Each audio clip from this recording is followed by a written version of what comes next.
नमस्कार, मी doctor Yogesh Gawale, consultant nuclear medicine and molecular imaging, सध्या Ashoka cancer centres of America Nashik येथे कार्यरत आहे.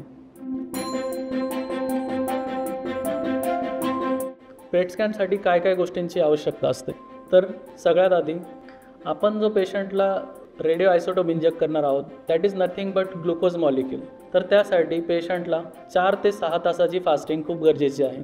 जर पेशंट डायबिटिक असेल तर त्याची रक्तातली साखर ही 200पेक्षा कमी असणं खूप महत्त्वाचं आहे. तसेच त्या डायबिटिक पेशंटने स्कॅनच्या दिवशी सकाळी काही अँटीडायबिटिक मेडिसिन्स घेतल्या आहेत की नाही त्या गोष्टींची सुद्धा काळजी घेणं खूप महत्त्वाचं आहे. त्यानंतर पेशंटचा सिरम क्रिएटिनिन रिपोर्ट, ज्याच्याने आपण पेशंटला कॉन्ट्रास्ट द्यायचा आहे की नाही द्यायचा ते आपण योग्य पद्धतीने डिसाईड करू शकतो. त्यासाठी सिरम क्रिएटिनिन रिपोर्ट खूप महत्त्वाचा आहे.